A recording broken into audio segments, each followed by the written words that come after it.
Are we gonna do it with the dolls? She pulls away and looks stern and goes, you shouldn't joke. They can hear you. Don't be rude. Do you want to hurt their feelings? Okay, I'm leaving.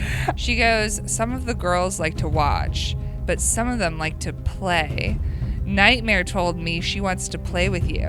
I showed her your picture earlier. Holly gestures towards the very aptly named Nightmare, a large doll with empty eye sockets and a mess of puffy, frizzy white hair. Welcome back to Delve Deck Stories. Today we have some messy, not my proudest moment stories.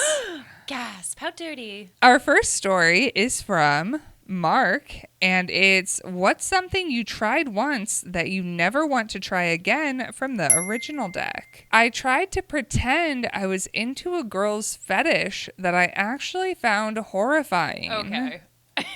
Why would you? You can't pretend you're into a fetish. You can't. During a dry spell a few years ago, I went on a couple dates with this girl, Holly, who I met on Tinder. I thought she seemed cool, but also seemed like she might not be that hard to hook up with. She had an alternative girl aesthetic and seemed pretty open-minded. She talked about being adventurous and loving to explore her freaky side even on our first date. Okay.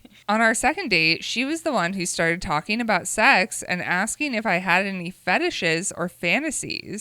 She started teasing that she is pretty kinky and most guys can't handle her. I am expecting something fairly normal like handcuffs or spanking.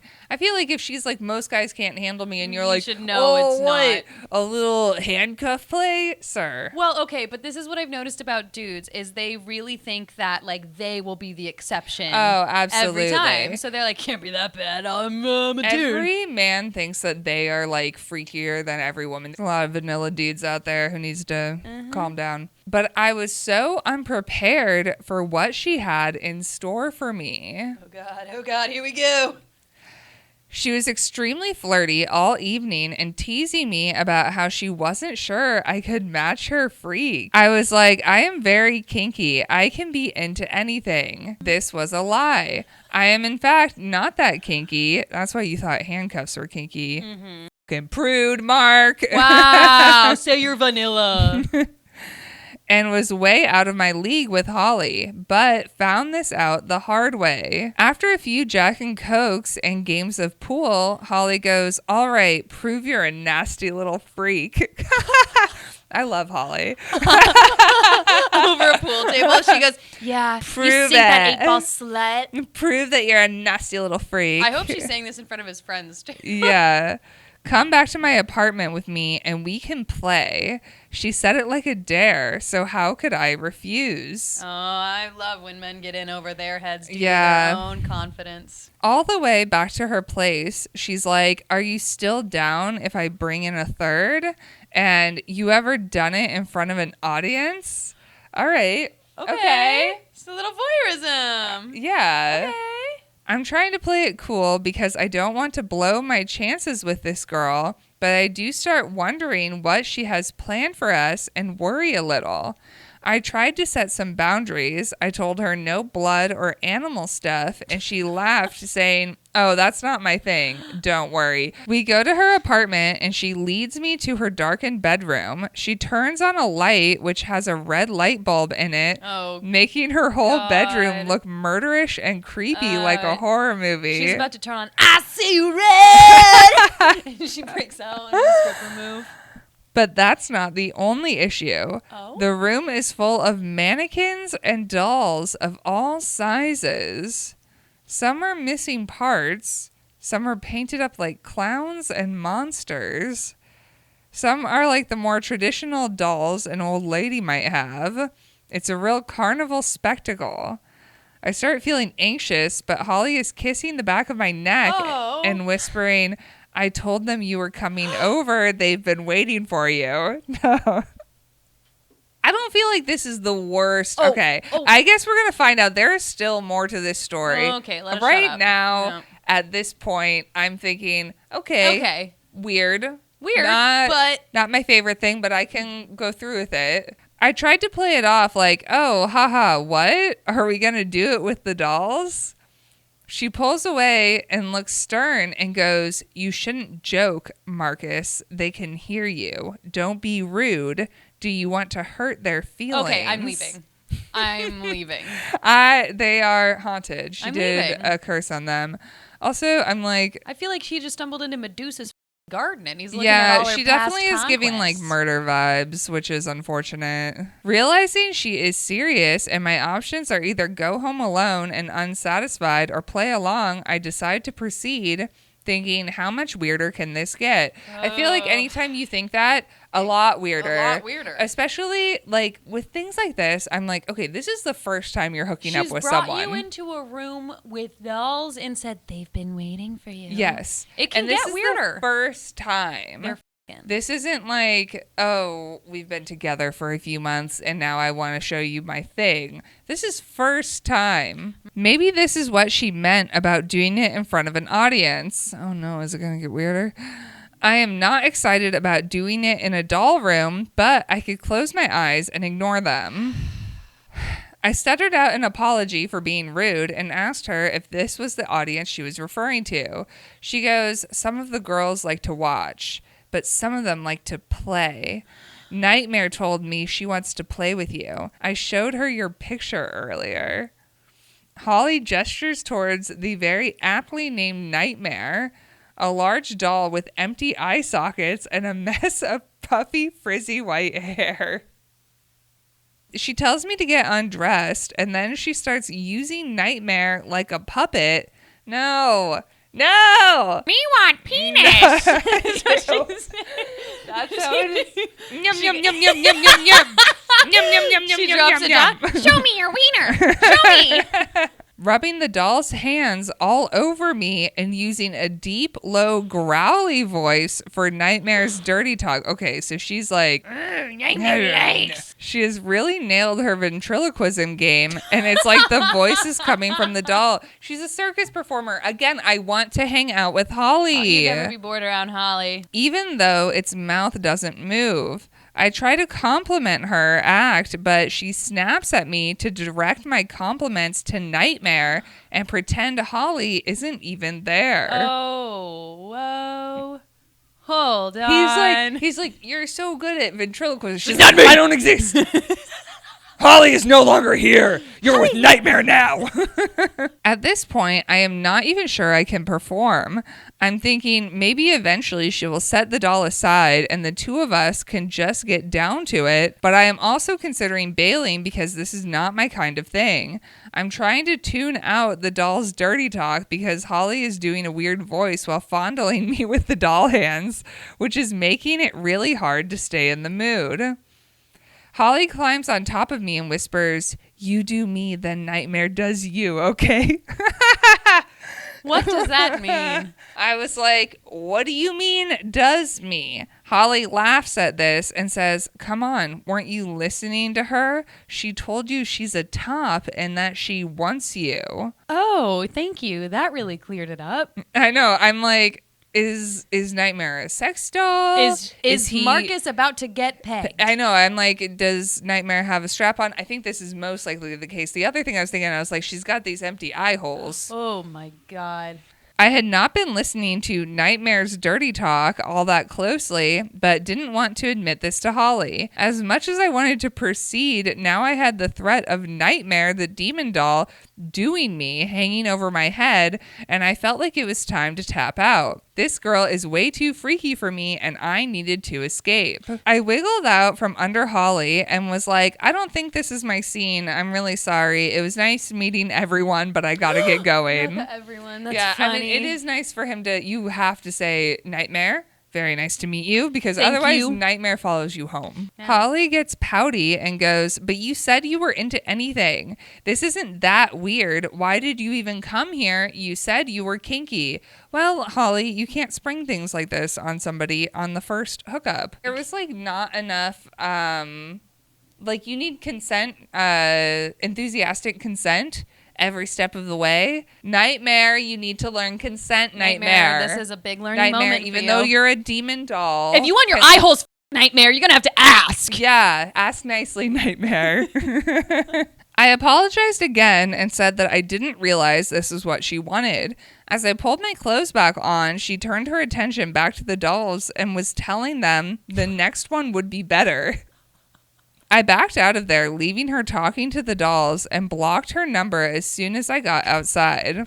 Lesson learned, I am not into anything, particularly not dolls, apparently. He's like, oh, damn, maybe I'm not into anything. That was probably the longest, most silent car ride he's ever had. Our next story is from Lena, and it's what's something you did as a child that you look back on in horror from the original deck. I ate dirt to scare off bullies and got called Dirt Girl for years. Hell yeah. Yeah. I learned pretty early on that bullies don't respond to compassion, but they respond to out crazying them. Being that I was a much smaller second grader than the sixth graders, they didn't seem to be all too intimidated by my attempt of out crazying them. They chose instead to just mock me incessantly as they smashed the freshly made sandcastles I would construct each recess. That's really sad. It's just like, I know. I'm like, I support every the dirt time eating. she's just like, La, la, la. She puts a final flag. and they're like, your sandcastle. And she does it every recess. Do you think you're a princess? You think you're making She's castles? like, oh, I thought I was. Then I read Diary of a Wimpy Kid, and there's a character that gets the cheese touch. Oh, I know about this. Essentially rendering him undesirable by the other students since the cheese touch is contagious. I had the bright idea one day to invent my own sort of cheese touch. So when the kids came that recess, I was ready. I had stationed next to the nearest mud puddle that day, brought my biggest spoon from home and waited. Mud! She said, I don't like that. I don't like the mud. Prepared. When Sydney Bringhurt came over, surrounded by her tall and sixth grade friends, she stood threateningly next to my sandcastle I'd built at first recess. This bitch needs to get over the sandcastles. Jesus. Sydney, your parents are getting a divorce, aren't they? Yeah, you're acting out probably. because you're having issues, aren't you? Do you have $5? She asked. No. Then you know what happens. As she and her friends assembled to strike my precious architecture, I screamed, "Do it if you dare," before scooping the heftiest spoonful of nasty, muddy dirt there was and shoveling it into my mouth. In front of my eyes, the bullies became scared, gagging girls, shrieking when I took a step further to drool the mud back into the spoon. Ew. I mean, I guess at least you didn't swallow it. No. I guess that's a that. little better. Yeah. I fling it around my head like a helicopter, flinging the spit-mixed mud around me in a protective arch. The girls left me and my sandcastle alone, but later after recess, I was called into the office and questioned on what I did and why the girls were so traumatized. The kicker is that I was defending myself against evil girls and somehow I got recess detention for a week. Well, that's very unfair. Yeah. Anyway, I lived with the name Dirt Girl for the next several years, but was never bothered by those girls again. I mean, that's pretty gross. I'm kind of envisioning I am like trying not to think too hard about it. I think if I were a duty monitor and I saw this happening, I would have been like, that's righteous. And I would have said nothing. Yeah. You just gotta, like, but I would also kind of be like, oh, don't put that in your mouth, sweetie. Be like, you should go get tested for something. Let's take you to the nurse. Our next story is from Anonymous, and it's what's your not my proudest moment story from the venting deck. I got fired from Build-A-Bear Workshop for showing up to work on shrooms. In college, I had a job working at Build-A-Bear Workshop at the mall. The job was pretty boring, and I didn't take it all that seriously, which shouldn't shock anyone, but one of the managers, Kim, was a Build-A-Bear cultist. She lived and breathed everything Build-A-Bear and would reprimand us for the smallest things. One night, I was out at a bar and ended up going home with my friend with benefits. We were drinking, and around 4 a.m., I asked if he had any weed we could smoke before going to bed. He didn't, but he did could have shrooms. I had never done shrooms before, but in my drunk 19-year-old brain, I figured, why not? I had to work at 10 a.m. and assumed I would be fine to go to work when I woke up. Good luck. Godspeed, sister. I asked how much we should do, and he passed me, which I now realize was probably an eighth of shrooms. It seemed like a lot at the time, but I had no idea what a normal dose was. Well, after the shrooms kicked in, we stayed up until 7 a.m., giggling, fooling around, and watching nature documentaries. Call out of work. Yeah, you just gotta of call work. out. You don't need to go. Nobody you don't wants need to to be see there. you drunk, sleep deprived, Yes, reeking on of a man's shrooms. cologne on shrooms, filling up some freaking kid's birthday No bear. child wants this. No one wants that. Yeah. I passed out for about 2 hours before my alarm went off telling me I needed to get my ass to work. Only problem was I woke up and was still tripping hard.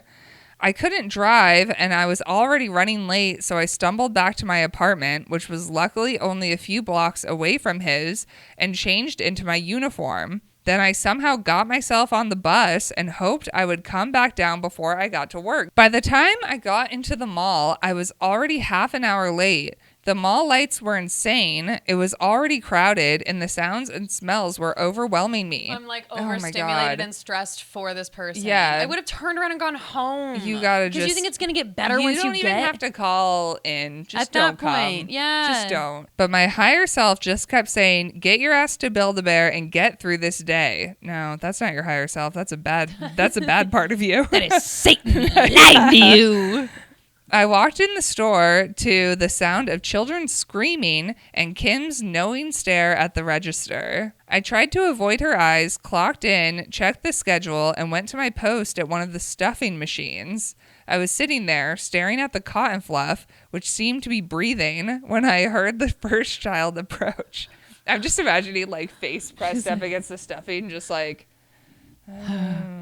The kid walks over. She's like, do you see that? The kid's like, yeah. Yeah, it's cotton. No, it's alive. The fluff is alive! Everyone leave! We need to save it. I tried going through my usual spiel, but couldn't get the words out. I grabbed the limp bear skin from the kid and started filling it up, and then filled it more, and then the fluff was spilling all over the floor, and I was just looking at it thinking, wow, the bear is dead. Maybe we're all actually dead. I hope you said that out loud to this child. Look, the bear is dead. She's looking at it being like, oh my God. The bear is dead. What happened to the bear? Kim then rushed over and pulled me to the back of the store. I followed her in a daze and finally caught my reflection in the mirror next to the bear clothing. My pupils were dilated, my hair was a greasy mess, and I had yesterday's makeup smeared all over my face. I'm honestly shocked a parent chose to bring their child through my stuffing station. I stared at Kim while she yelled at me for being late and on drugs. She was like, "You're doing heroin, aren't you?" I kept being like, "No, I'm just hungover." But she wouldn't hear any of it. She's like, "You're off." Girl, She's like, leave. what was the cotton doing again? She told me I had to go home immediately. After going to bed and sleeping off the rest of the shrooms, I woke up to a voicemail from Kim telling me to come back to the store. I drove over and she was still there, ready to inform me that I was officially fired. She made you come back to tell you that? Yeah. She hated you. She hated you a lot. I wonder if you had to sign something. You could do that remotely. She smiled when you walked in. She just wanted to be like, I got permission She's to like, get rid of Oh, you. you came all the way over here? Well, it's the last time you ever will. Thank you. I hated that job, but I was still a decent kid and had never been fired before. I ended up begging her to let me keep the job, which is honestly more embarrassing than going to Build-A-Bear on shrooms, but she said absolutely not. While it's not that big of a deal, it's still not like me at all, and I made sure to do better at all of my jobs going forward. Yeah, you call out. You got to call out, or just don't go, or just... I promise you, you are doing more harm than good if you show up as a full person and you have zero capability. Yeah. Our next story is from Olivia, and it's What's Your Not My Proudest Moment story from the venting deck. I binged on garbage and made myself sick for spite. That sounds like a trigger warning. In my late teens, I was pursuing a career in dance and started dating this guy we'll call X. X had a lot of industry connections and got me some jobs. So when we first started dating, I felt really flattered he liked me and had all these fantasies about the career I could have with his help. The honeymoon period fell apart a few months into dating X. He got really nasty and controlling, but I thought I could stick it out for the career opportunities. Don't do that. Don't do that to yourself. X was very preoccupied with my weight. Boo! Ew! Get rid of him. And always pressuring me to watch my diet and put more hours into practicing, which sometimes led to fights between us. Don't bother your partner about their weight. Don't bother people about their weight. That is their Unless business. your partner explicitly is like, hey, if I happen to da-da-da-da-da and I can't tell, maybe give me a heads up. But to control the way that someone is... No. I wanted the jobs, but also sometimes I wanted a slice of pizza. And homeboy acted like pizza was pure poison and would make me gain 100 pounds if I looked at it. This man, get rid of him. Things came to a head at my 20th birthday party. My roommate invited my friends over and baked a cake, but when X got there and saw everyone eating cake, he started bitching at me that I shouldn't be eating it and demanded I throw it away. Girl.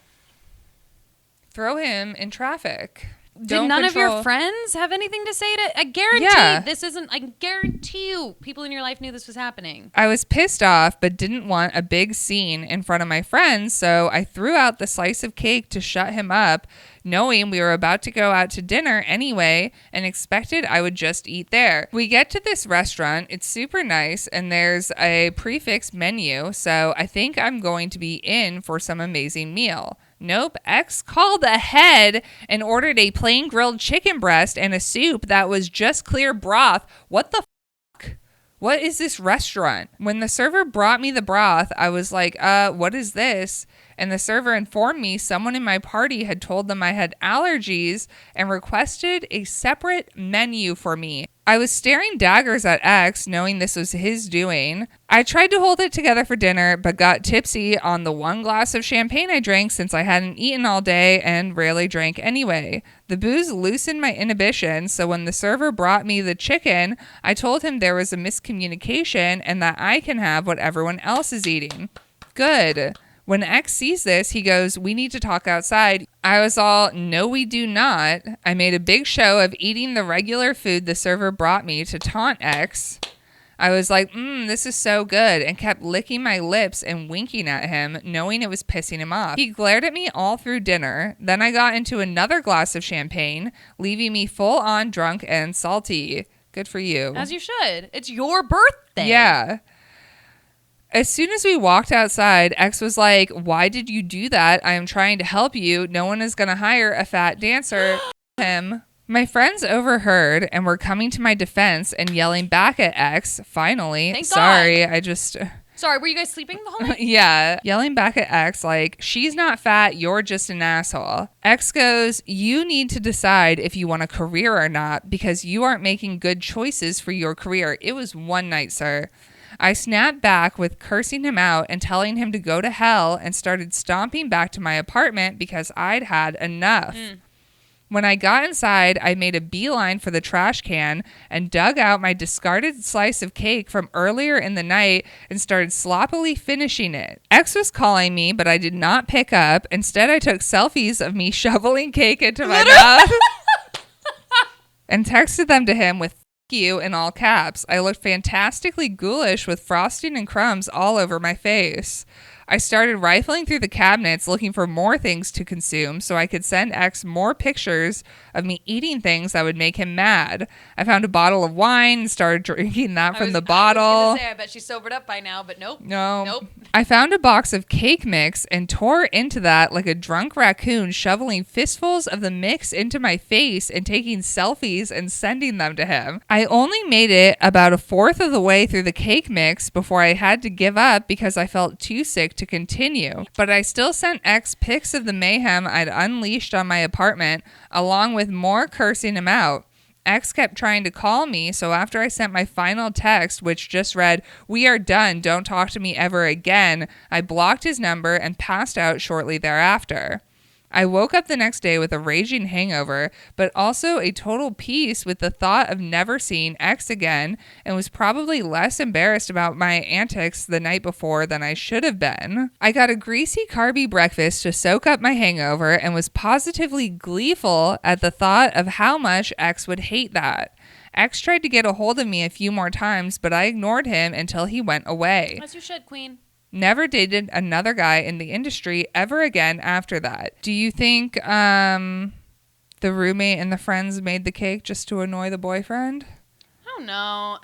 I think they did it to celebrate their friend. Yeah, I feel like, also I'm going to be honest, I feel like these friends aren't really great friends. I'm not sure. Would you say they're 20?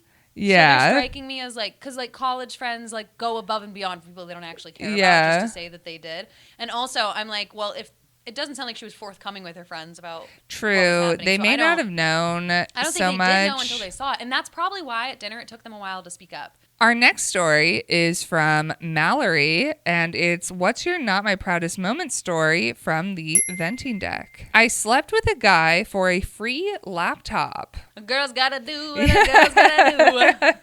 When I was in college, my roommate drunkenly spilled the margarita all over my laptop and killed it.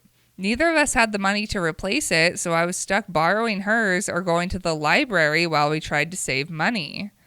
That sucks. At least they were remorseful and tried to help back.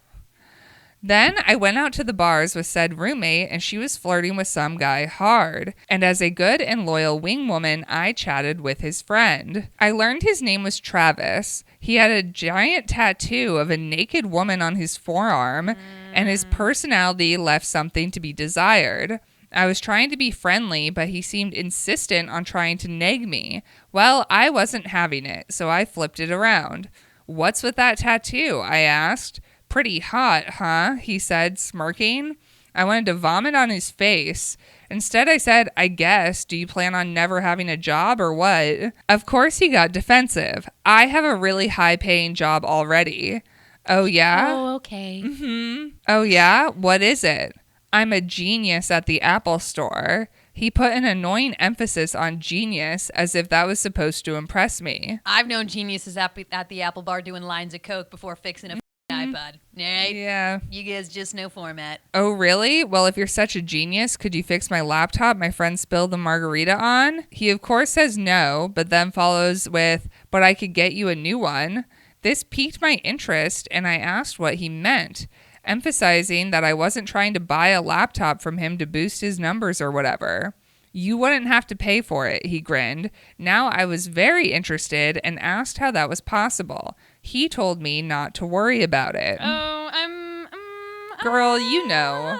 I wasn't sure if he was f***ing with me or not, but when he asked if I'd want to go home with him, I figured I might as well give it a go. We slept together, and it was as mediocre as you are imagining. He has a naked woman on his arm. I would expect nothing less. But when he asked for my number afterwards, I gave it to him. The next morning, he texted me asking if I still wanted the laptop. I said yes. He said, Wait, sorry, you f***ed him without getting the laptop first? Yeah. Girl, that's bad business. Yeah. I said yes. He said, okay, it's yours if you go on a date with me. Fine, we can go on a date, I said. We went to get dinner, and then he told me he had the laptop at his apartment. I know this all sounds very stupid, but I was determined to get this laptop, so I agreed to go home with him once again. Back at his apartment, he showed me the laptop. I was ready to be like, cool, thanks, and peace out, but then he kissed me, asking, did I do a good job? I was like, okay, fine. I'll sleep with him one more time, get the laptop, and then leave and disappear from his life forever. His ego is like, I totally got this. And she's like, fine, David. And that's exactly what I did. After I left with the laptop, I blocked his number and never saw him again. So I basically prostituted myself for what I can only assume was a stolen laptop. But hey, desperate times, right? Do what you gotta do. The blocking his number immediately after getting the laptop is iconic. The only thing I would say is make sure the laptop, it doesn't have You gotta do some factory reset. Yeah. Our last story is from Jacob, and it's What's Your Not My Proudest Moment story from the venting deck. I stole from my loved ones because of this. I grew up in a small town, and like many that stay in their small town, there was nothing to do except drink and become addicted to drugs. So I became addicted to drugs. At the rock bottom of my addiction, I was kicked out of my apartment for being unable to pay rent, fired for using on the job, and had to move back in with my parents. Oy vey. They told me I had two options: sober up and stay, or be put in a sober living home. I told them I would be sober and stay, but was secretly using whatever I could get my hands on when they would go to bed. Because I couldn't hold down a job, I blew through any money I had saved up almost as quickly as the addiction took control, and I knew I needed more. I began stealing my mom's jewelry and pawning it off, pawning off my dad's memorabilia, and anything that would have fetched a high price to keep buying drugs from my dealer. I know, I'm wondering, like, I feel like especially if you're a parent with, like, a child who's an addict and is in recovery. Yeah, I mean, my guess is they're going to catch on kind of fast. However, since it is indeed a small town, those items sitting in the local pawn shop didn't go unnoticed. And it didn't take long for it to make its way back to my parents what I had been doing with their kindness and patience. They officially kicked me out, knowing that if they were to help me at all, I would only exploit them. Yeah, I feel like a sober living facility can be helpful for some people, so maybe that would be good. And it's because of them that I hit rock bottom, only to dig myself out of the trench I put myself in and find a reason to love again.